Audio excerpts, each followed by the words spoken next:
আমি তো এরকম কিছুই করিনি।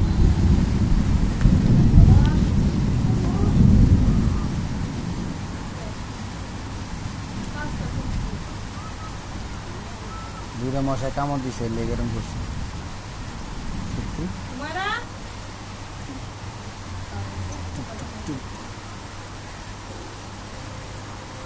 রাজধানীতে স্বস্তির বৃষ্টি দেখেন।